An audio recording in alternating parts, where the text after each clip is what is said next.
Hello, hello, hello. Welcome back to All's Quiet in the Trenches. Yep. The demo. My name is Tristan, and we are no longer in the trenches. We have fallen back. So we are in a field camp. It has been a few days, actually. May 22nd, 1915. Lieutenant Karsbrunk had just finished one of his inspections of our camp and was on his way to the next troop when Pedersen came up to me. He made sure that the lieutenant was no longer within earshot when he nudged me with his elbow and gave me a crooked grin. How you can stay so serious when he's around? I couldn't do that. Such a posh aristocrat with his detached ideas of how things should be.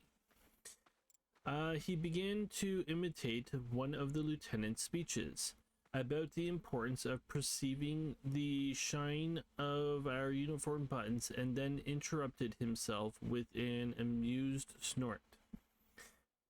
Yes, that's his way of trying to get a medal for brilliance. You are talking about a superior officer. I didn't say anything. I'm going to go with this one. I don't want to reprimand him. I don't want to promote that behavior, though. I'm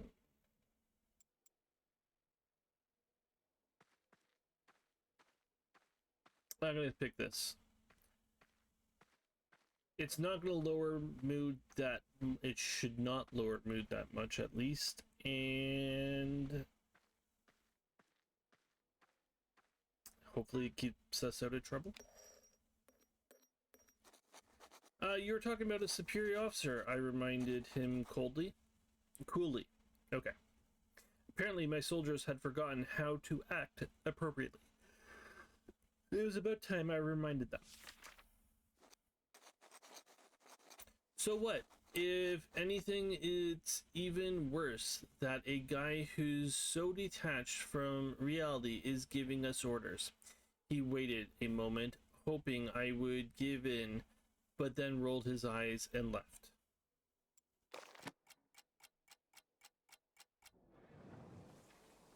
Been about a week. Low food supplies added. Change to strain. Oh, decreased.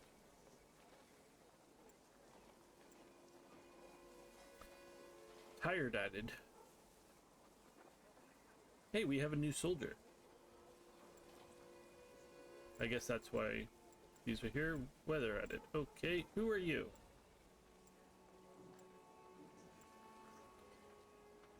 Danner.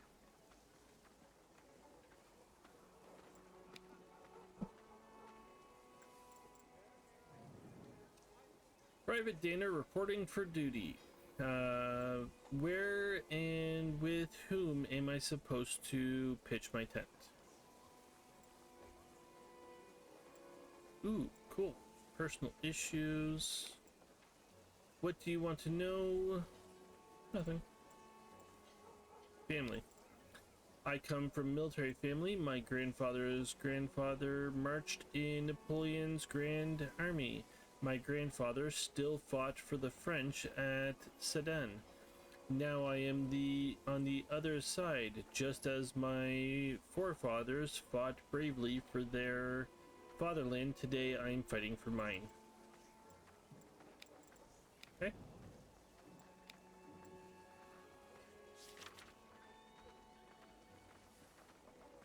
So he is 23-ish, career soldier, unmarried, Catholic. Why'd that look like a U for a second? And no children. We have no fathers. Interesting. Did they not take fathers in their army at this point? Quite possibly.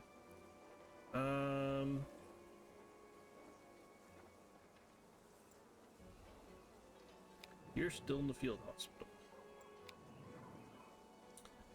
Wellington has developed a severe fever. If you could spare a man to stay with him and keep an eye on his condition, It would help the treatment a lot.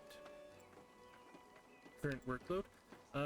We're massively overburdened. So many lives lost because we just don't have the time and manpower. Offer assistance. You're a gift from God. Your men would be of great help, as many as you can spare. Accept. Wonderful, thank you. Send the men to me and I'll instruct them. Treat fever.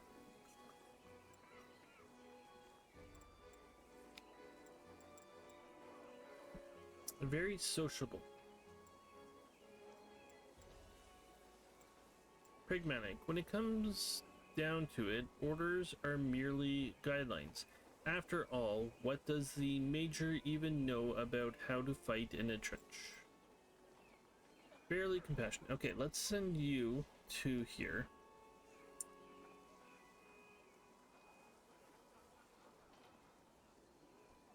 Depressing, unpleasant.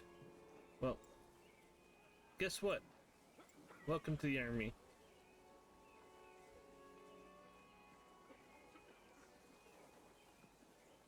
Will fail if not done this turn. Ooh. Okay.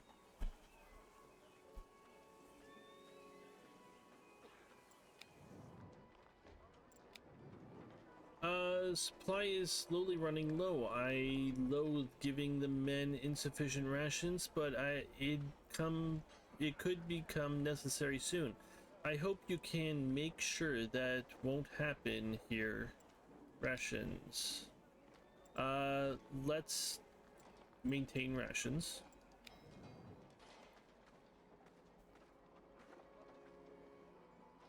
For now, at least. Headquarters.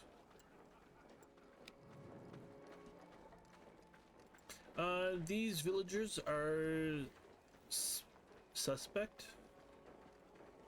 I keep hearing stories of partisans attacking our comrades along the front. Organize some patrols through the village. Show the French who's in control here, so they don't get any foolish ideas.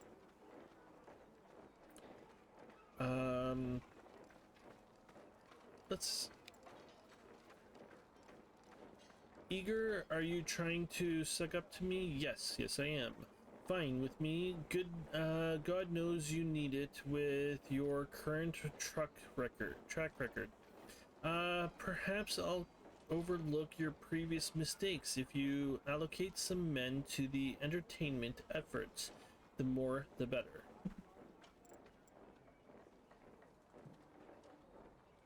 Accept. Leave.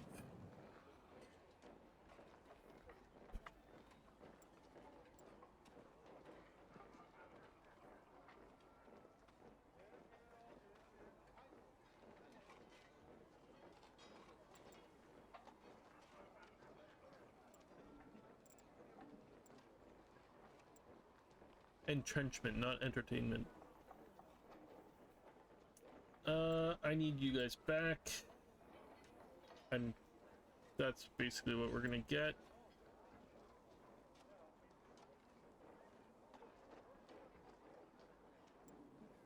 You know what?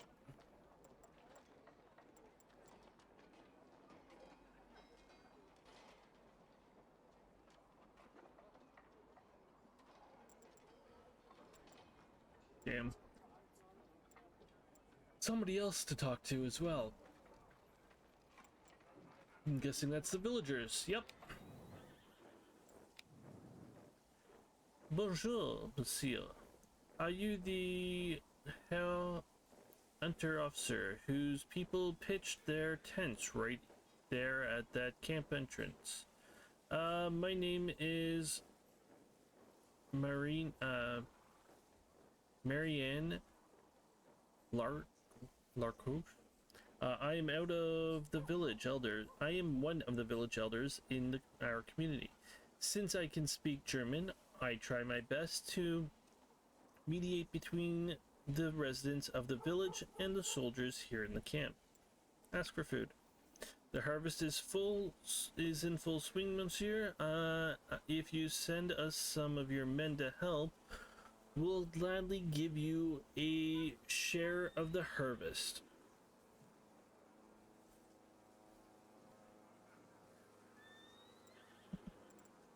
All right.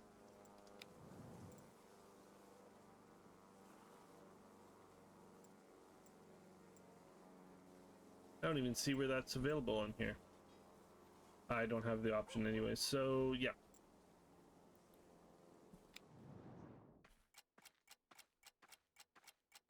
Well, that's a while. Oh, you're still in the hospital. Bloody hell. Can you get better already? Current workload. There's a lot to do, but we're used to that. I wish I had more time for some patients, but at least we're usually able to react to emergencies fast enough. Offer assistant. Accept. Don't know if I'll send anybody there, but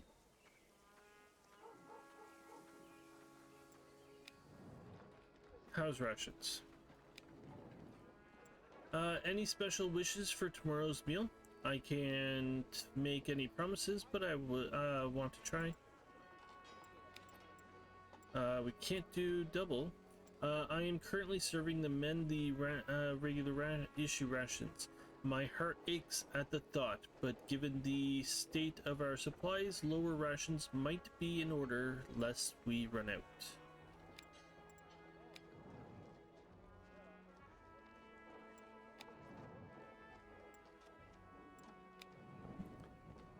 Finally, took you long enough. The Major ordered the start of the offensive this morning. Unfortunately, we won't get a chance to win fame and honor just yet. We're in reserve for the time being.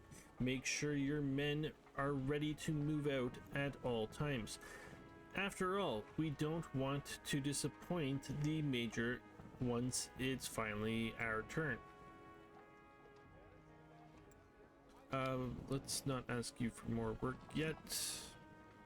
Very low prestige, good mood. We don't need you.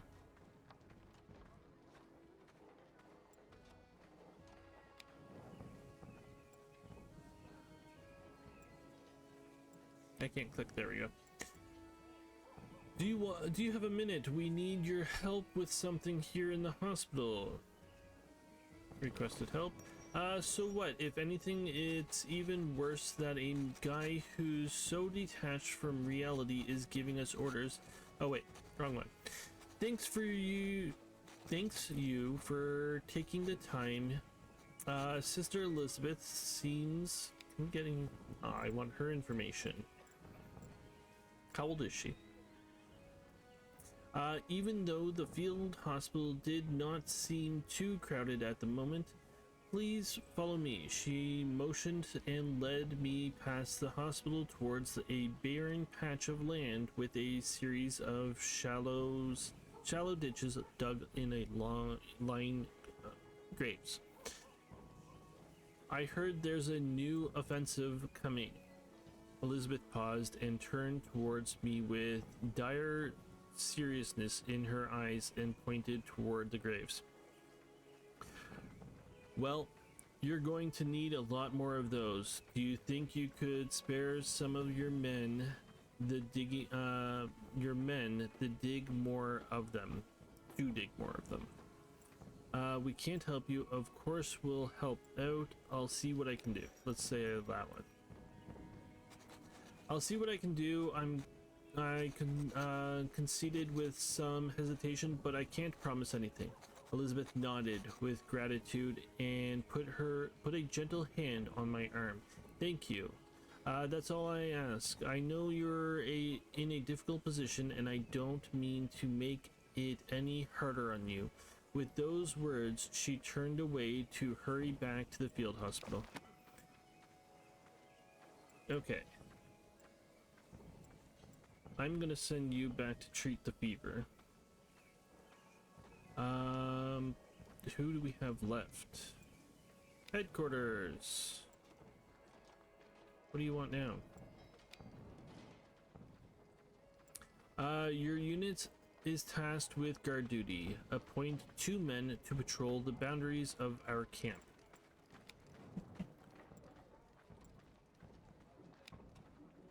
You? Trained in shooting, trained in melee. Optimistic. Let's send both clumsy guys that way. Let's see if we can't damper that optimism.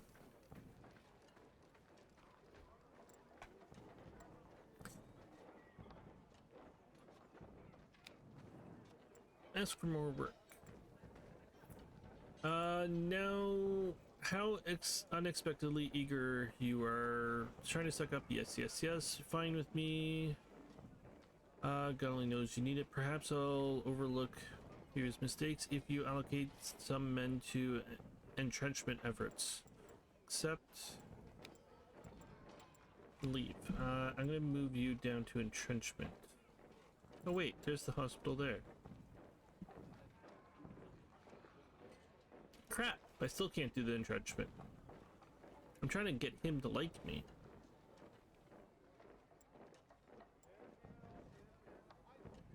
Can we get more food supplies?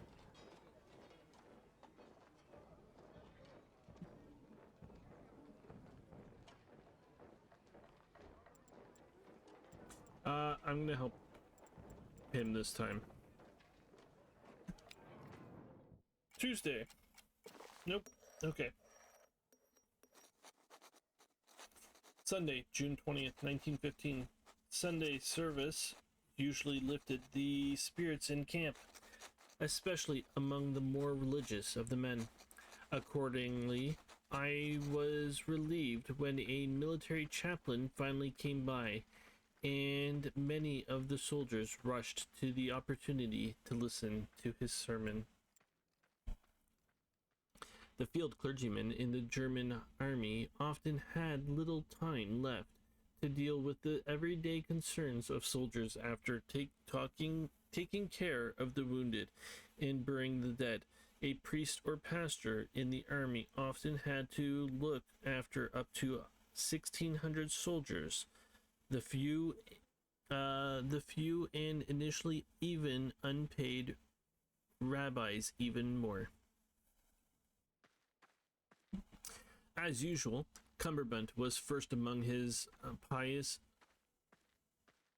congregating at the service. Still, as their small procession passed me by, he took the time for a brief chat to tell me, you know, other officer, I think I could lead a sermon too. Before I came here, I studied theology after all, and we could no longer have to wait for another man to undertake the arduous journey. Alright, from now on, you'll be leading sermons. You are here to be a soldier, not a priest. Nope. Let's make him a priest. Alright, from now on you'll be leading sermons. I decided for a moment. Cumberland began beaming from ear to ear, but he quickly caught himself and turned sober once more. If those are your orders, of course I accept, he told me with a respectful bow before hurrying to catch up with the other soldiers.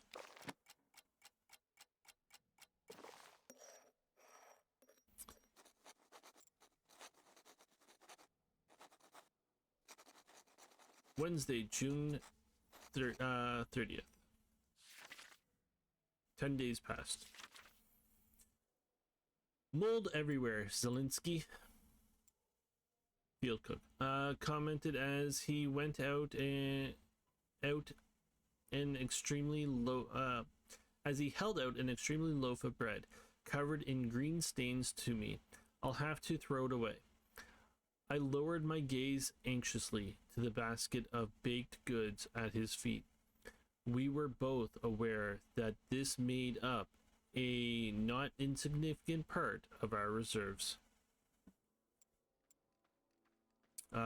Save what you can, save what can be saved. Not all mold is save what we can save. Save what we can, save what can be saved, I urged Zelensky. Cut away the mold, we'll keep the rest.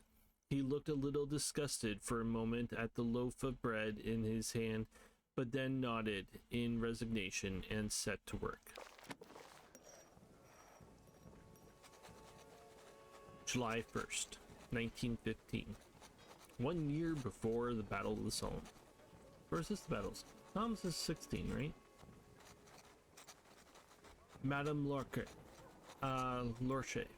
the speaker of the nearby French village, greeted me with a smile, but quickly cut to the chase of why she'd come to meet me. Your cannons have been thundering day and night. Your cannons have been thundering day and night, and the villagers are scared, she explained, especially the younger children are suffering. It was only in that moment that it occurred to me that our artillery truly had been firing almost non-stop for some time now. Of course, the distant, if constant grumbling paled in comparison to the actual impacts we faced on the battlefield. And I had long learned to put the noise out of my mind. Or perhaps my hearing had just gotten that bad. Do you perhaps know how long this will continue? She asked. It will be some time yet, I'm afraid. We recently launched an offensive. Until the Major decides it's been enough, I am not about to spill military secrets. Till the Major decides it's long enough. That's not a military secret. I commented with a shrug. After all, we had to live with the noise just like they did, and no one bothered to notify us about these things. She frowned at me dismissive reply. She frowned at my dismissive reply. Let's hope that time will come soon. She sighed before casting a sharp glance over in the direction of the battery and adding, for the sake of our husbands and sons on the other side as well. With that, she said her brief goodbyes, turned and walked away. Just to remind you that she's not our friend. Hey, our camp crew. Are you still in the frickin' hospital? Can I have you back already? Ah.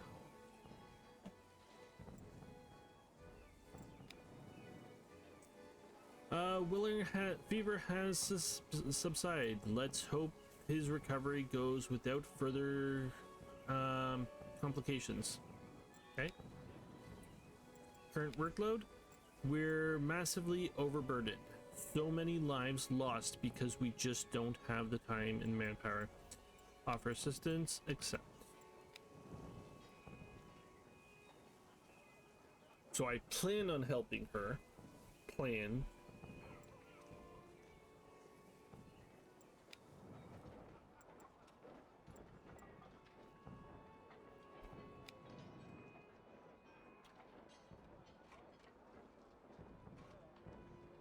We're still waiting for the resupplies. I'll give you some provisions from my reserve so your men don't starve. Make it last, don't squander it. Next shipment. The delivery should have been here a while ago. Unfortunately, I don't know how long it'll take to get to us. Right? Offer help. Glad you asked. The artillery is using a lot of ammunition these days. My people have already complained that they can hardly keep up. There's no harm in having more helpers to load the cart. I'll take as many as you can spare. Accept.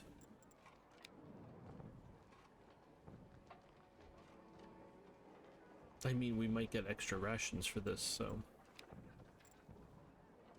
Okay, you guys are tired, strained, exhausted. Ooh. we're not gonna be able to do much here. We have a few prisoners of war in our camp that need guarding until they can be moved to a prison. Until then, it will be your responsibility. Excellent. Fun. Guard captives.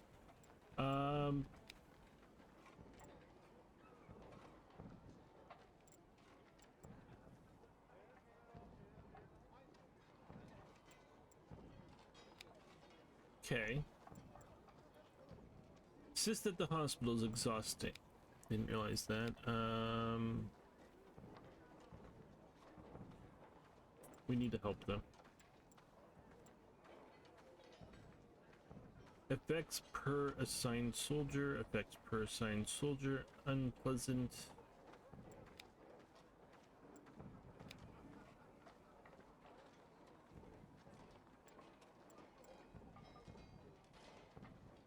Let's actually switch. No, because you're tired. That's why I sent you there. Yeah. Oh, there's another one. You actually.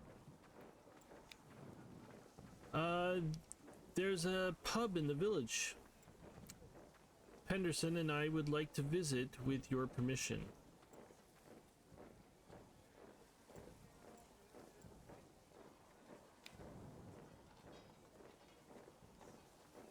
That's not happening. Sorry.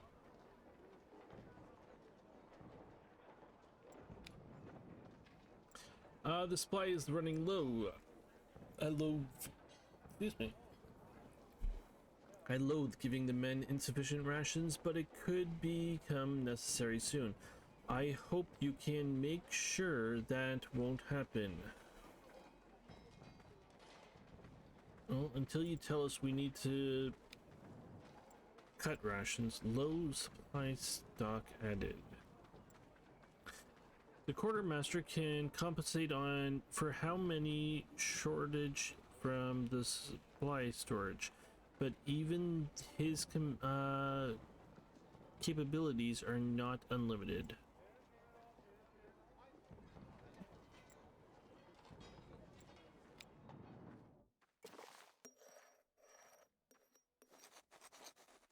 July 2nd, 1915.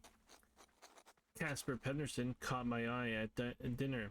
He was stirring listlessly in the stew and kept peering into the other's bowls. After dinner, he complained to Zelinsky that there had not been enough meat in his portion. The meat portion was very small, that's true. Penderson, leave the man alone. Wasn't it enough for you?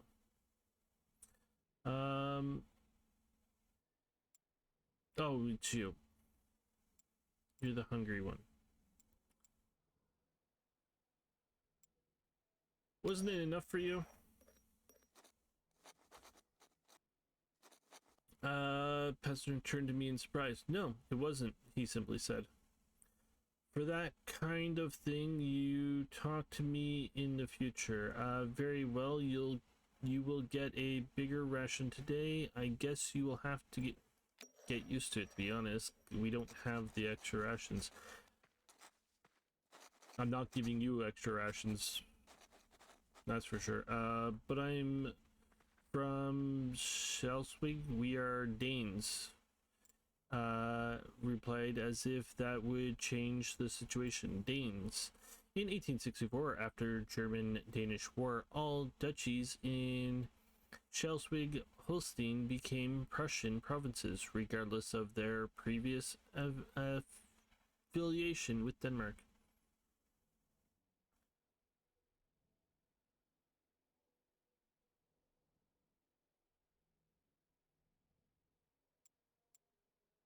You are German now. I clarified sternly. Penderson nodded mechanically, as if he had heard that 100 times before, and retreated quietly, grumbling with his empty cookware. Oh well.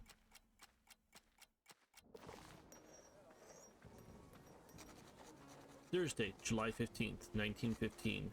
Cumberbunt came hurrying toward me, clearly upset, and with the blood-stained uniform. Herr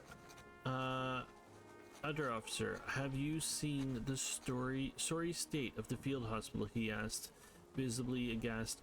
I just helped carry one of the wounded who couldn't make it on his own to the field hospital. The injured are everywhere, and the beds are overwhelmed already. The nurses just told me to drop him off, wherever.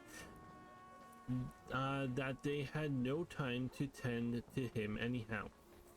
I'd known with the intense fighting of the last few days that a lot of the injured were passing through our camp. But to think that the state of the field hospital had already gotten so bad, is there nothing to be done? The soldier pleaded with me. That's not our responsibility. We need to do everything we can to help. I'll look into it. Let's do that one.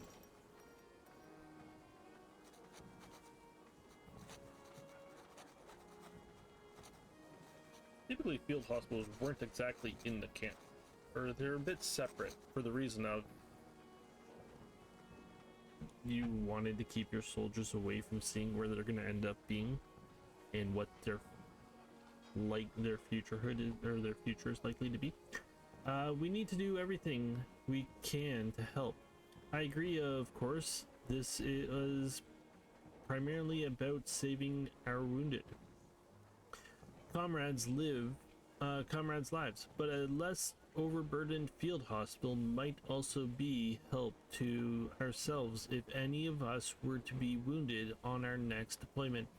I'm sure the others would help as well, Cumberbunt added with conviction, and hurried away, probably to inform his comrades. I should talk to Elizabeth soon and offer help. I always do. And I try to help. Oh my god, we got 6 people.